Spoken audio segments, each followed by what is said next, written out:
Nifty is down about 60 points. So there's been a meaningful recovery actually for the markets from the day's lowest point where we were down 115 points. I think markets have recovered almost 50 points and looking in decently strong. Ruchit Jain now joins us, equity technical analyst at Angel Broking. Ruchit, what does this tell you? We went down because of global factors, and now we're seeing a hint of recovery coming in. Do you think that largely every dips would be bought into? Good afternoon, Pankaj. Pankaj, overall the trend for Nifty has been positive, and in fact even today's move was a bit of surprise to us that after yesterday's good up move, we had opened negative and had drifted down so much lower. That was majorly because of this global cues we have seen, but overall we can clearly see that as the Nifty approaches this 8060 support zone, we can see good amount of buying again coming in from those levels. So as of now, there are no reversal signs which would indicate that Nifty would correct significantly. Hence, every dip would be a good buying opportunity. One should not get bearish immediately and go a short on the index at current levels. In fact, 8060 good support level. So keeping a stop loss below 8050, one should look to create long positions in the index. We are expecting 8250 and 8290 on the higher side in maybe next couple of trading sessions. Right. As far as Bank Nifty is concerned, how would you look at that? It's showing better strength than markets? Pankaj, well, there's a bit of uncertainty over here, because if we observe the Bank Nifty index, then 18,000 to 18,100 range is a very stiff resistance. On weekly charts, we had May 2015 lows around 18,050. So that low support which was breached is now acting as resistance. Also, this is a 61.8% retracement of this entire 12 months of corrective fall which we have seen in the Bank Nifty index. Now, what has happened over here? Till last week, we have seen that private sector banks were moving higher, which had led Bank Nifty on the upside. Now, what is happening since last 4-5 trading sessions, private sector banks have been consolidating in a sideways range just because the Bank Nifty is trading at its resistance area. And we have seen a good outperformance coming in the PSU bank space. Now, PSU banks has very less weightage in the Bank Nifty index. Most of the index, I think more than 70% of the index constituents come from private sector banks itself. So even if private sector banks consolidate in a sideways range and PSU banks outperform and they show good momentum on the upside, I don't think Bank Nifty would go much higher, only if PSU banks move higher.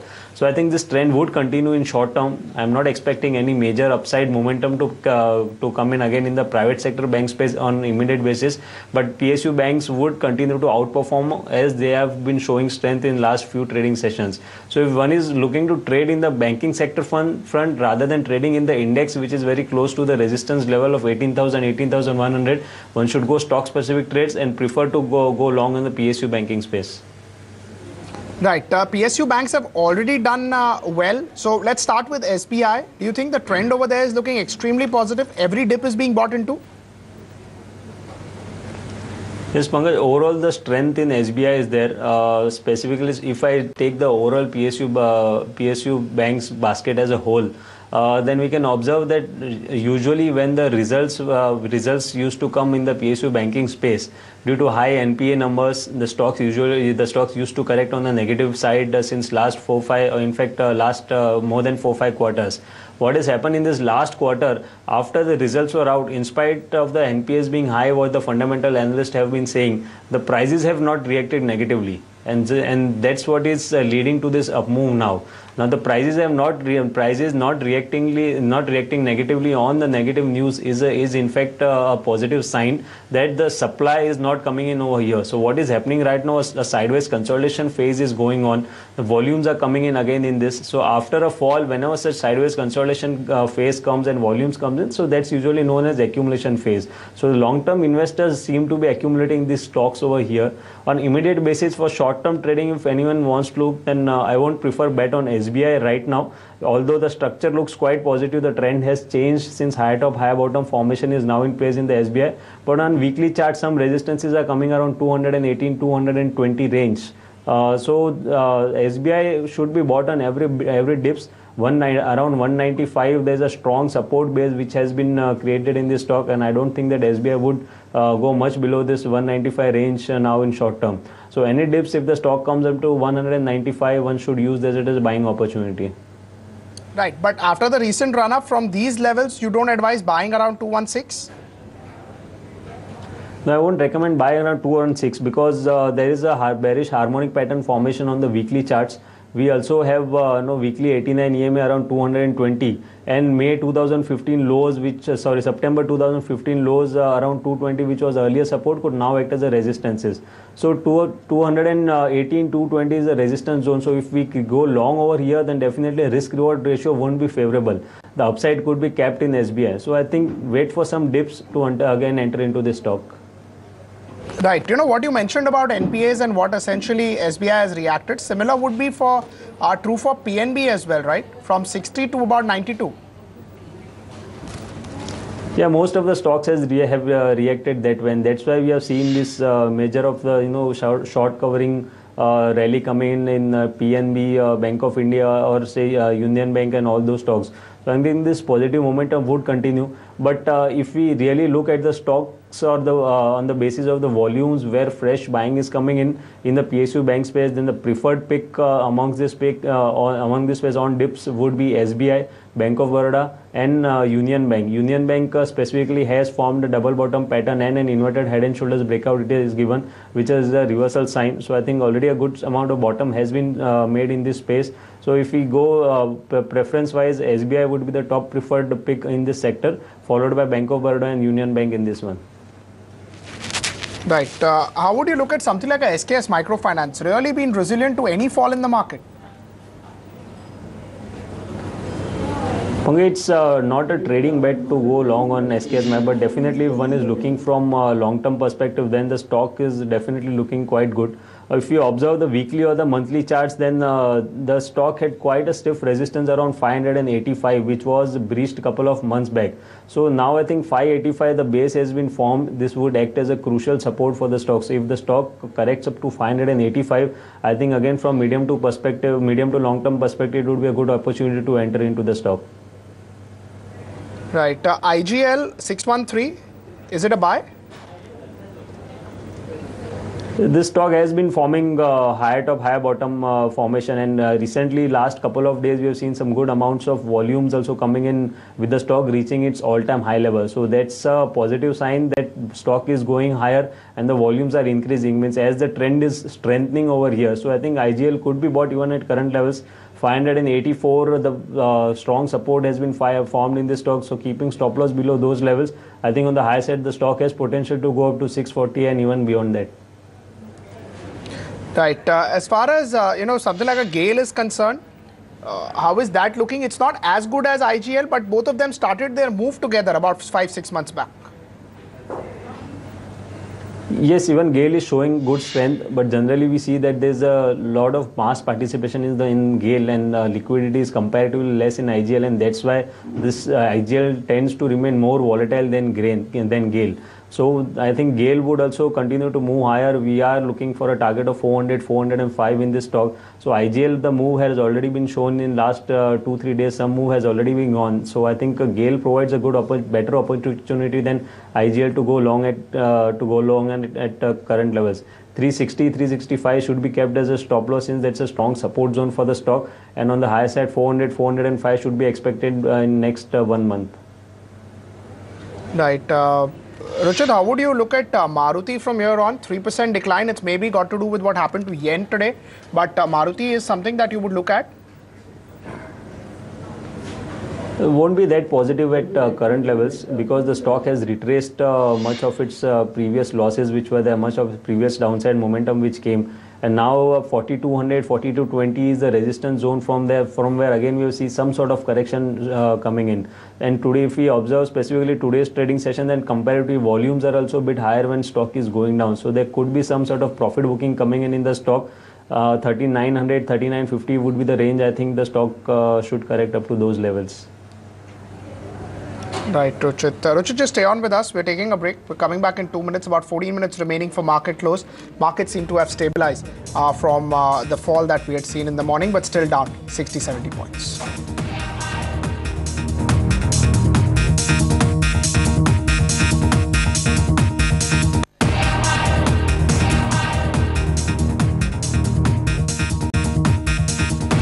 And then 9-10 minutes remaining for closing, 66 points down for the market. So probably the ETF selling has also not particularly happened. So it's a good 230 factor. When we started the show, we were down 95 points, and now we're down 63. 8-10 minutes remaining for closing, and the broader market and some of the names seem to have recovered quite a bit. We were talking to Ruchit from Angel. He's still with us. Nipun Mehta also now joins into the discussion. Nipun, just before the break, we were talking about Maruti. Can you just tell us about yen and the yen impact? Is it something that you would be worried about, or over a period of time, things do change, people do adjust to currency changes?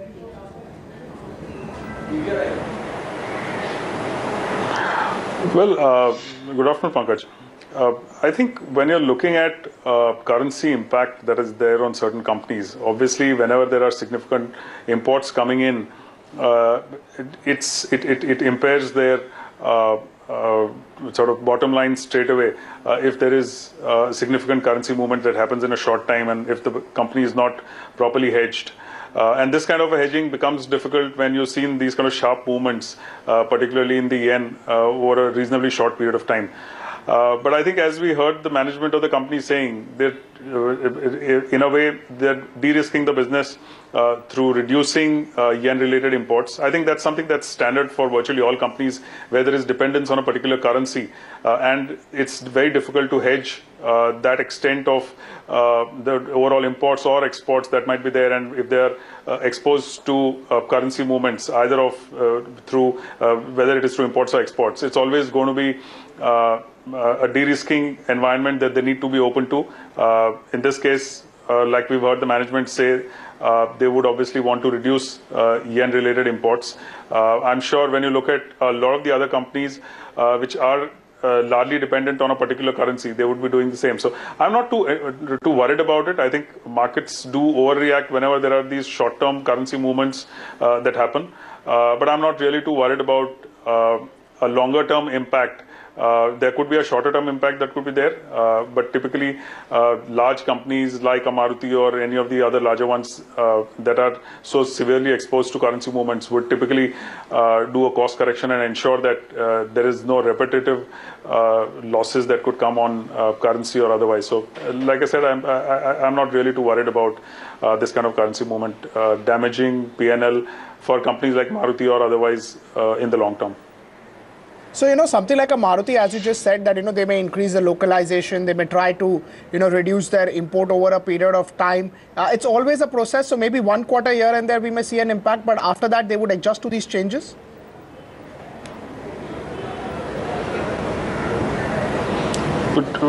Generally, it would not even last a quarter, Pankaj, when this kind of movement happens. And when you typically saw earlier in the year, yen moving from, let's say, 120 levels to 107, 108 levels, over that period of time, when that movement happened itself, the company would have taken corrective measures in terms of whatever forex exposure is there. But when you look at it from a manufacturing business environment or localization environment, it's an ongoing process for any management. You look at, and there are several auto companies which have significant forex exposure. Whether it could be through exports, it could be through imports. Either ways, if there is whatever they can correct on a short-term basis is obviously through currency hedging. Whatever they can do on a longer-term basis is always going to be through whatever extent of localization, if it's a company which is doing significant imports, or setting up plants overseas if they are dependent largely on exports. So if you have companies which are exporting to Europe, typically they would set up plants there and or acquire plants in Europe in order to ensure that that currency exposure is to that extent limited. So localization is something which would obviously ensure longer term reduction of impact for these kind of currency movements. So something like a Tata Motors is better placed. They have operations around the world. They have expenses mostly in GBP. Maybe Brexit may have a one-time impact, but Brexit, of course, is a different sort of an event. It's just not a currency movement event. So something like a Tata Motors, which has operation around the world or self-hedged, is better placed? Sure. Depending on a lot, of course, depends, Pankaj, on which kind of markets a company is servicing. So if you have, let's say, if you're servicing a geography of US or of Europe or of China, and you have significant exposure in those markets through manufacturing facilities there. Obviously, to that extent, you are de-risking your exposure. So yes, companies like Tata Motors, there are several more. Wherever there is that geographical localization that happens, you're obviously going to see a lower impact, and to that extent, even higher margins, simply because of the fact that the currency hit that some of these companies can have on a quarterly basis is significantly reduced. Right. Ruchit, what will be your view on Tata Motors from here on? 355 looking in strong despite the Brexit fears. It's stable. Pankaj, the overall structure for Tata Motors has changed significantly in the last 3 months. We have seen where earlier the stock was continuously forming lower top, low bottom when the stock had corrected up to 260, 270 levels. From then onwards, again, the stock has recently formed a good upside momentum of higher top, higher bottom. Also, this is clearly a 5-wave impulsive up move taking place in this up move. So it's not a corrective up move, but it's clearly a trended up move. I think any sort of correction if comes into the stock is going to be getting bought into. Recently, from short-term perspective, also the stock had given a gap up opening on 31st of May. The gap was breakout of a resistance area 430, 435 range. So I think that resistance which was there now has become a support. Just a couple of days back, the stock again tested that support levels and is showing strength from those levels. So the short-term as well as medium to long-term perspective for Tata Motors technically looks quite positive. Right. From the same pack, Ashok Leyland, how would it look, Ruchit? It's a name which has gone back to 99 levels. Ashok Leyland, I would avoid. I would avoid going long at current levels. Although the stock has been consolidating in this range of 9900 to 110 since last couple of months. But I think in a recent corrective move, the volumes were higher than comparatively what the volumes were when the stock was going up after breakout of 100 levels. So I think this stock, although has a support around 99 or 100 levels, this support could be breached in the near term, and the stock could head lower again towards 94, 95 kind of levels. So Ashok Leyland, one should avoid at current levels. I think Tata Motors would be a preferred. Tata Motors would be a better bet than this. Right. Nipun, just a quick one on Ashok Leyland. That's a space which is factoring in a lot of growth, which may not come in, or even if it comes in, the return may not be particularly great.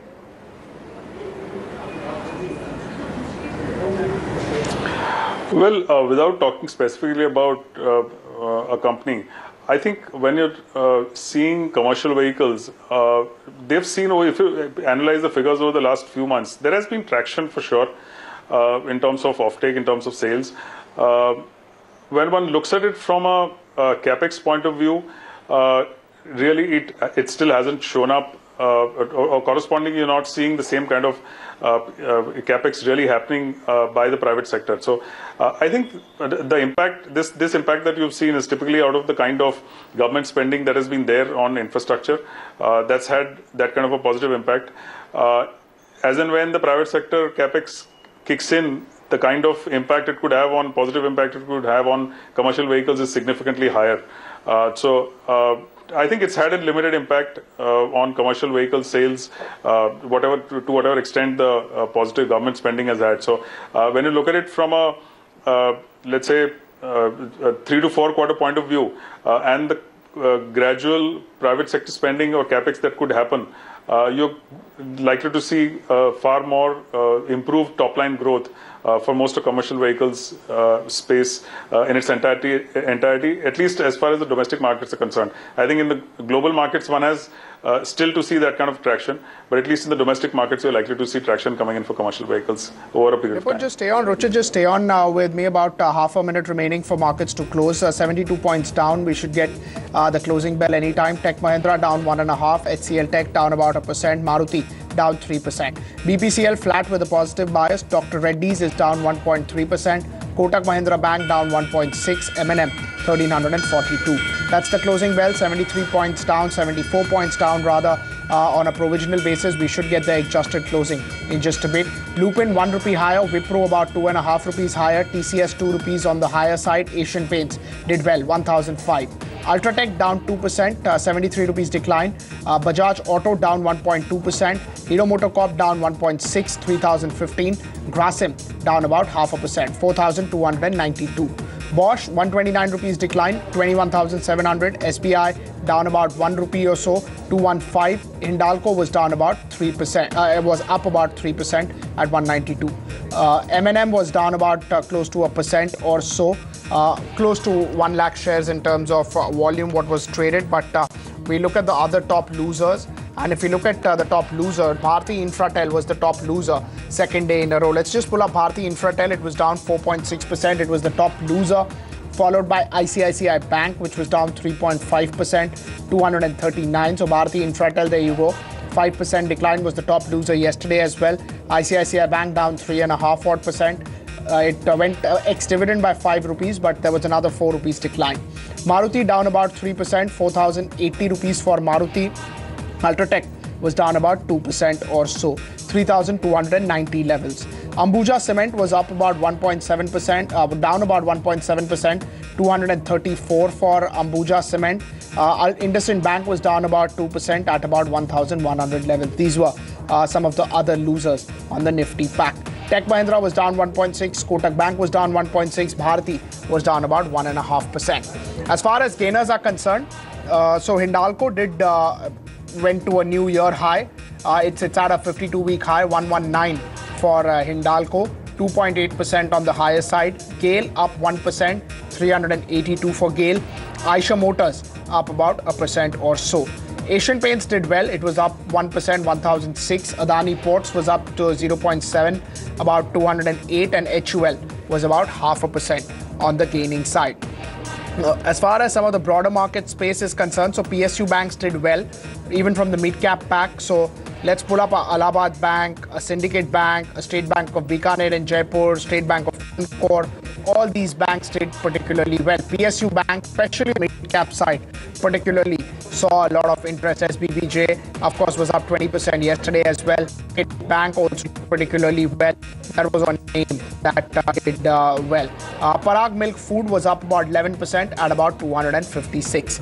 Nippon as well as Ruchit, both of them are still with us. Nippon, SBI or any of its subsidiaries, do you think subsidiaries get a lot of value because they are merged into SBI?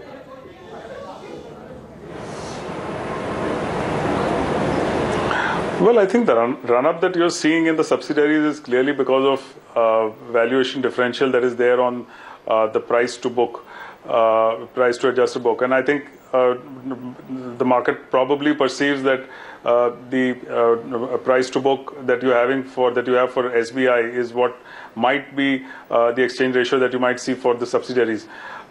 Difficult call whether it's going to be linked to that. Obviously, there will be several parameters in terms of valuation that comes in whenever an exchange ratio is defined and determined. So whether this kind of a run-up is warranted purely on the basis of valuation differential, I would think it's a question mark.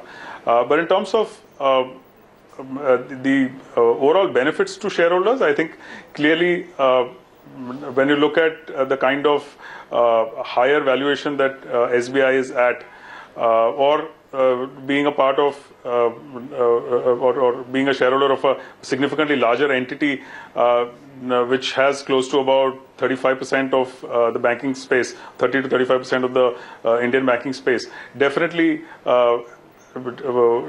indicates significant growth potential. And I think that run-up that you've seen for two days on the trot is something that's a question mark purely if it's purely based on the difference in price to book valuation. How look at something like Aurobindo Pharma? It was volatile today, but in the end, it was just down 3-4 rupees. Technically, the short-term structure has become weak for this stock. Although the broader-term charts, if we observe on the weekly and the monthly charts, they still tend to remain, the trend tend to remain intact on the upside.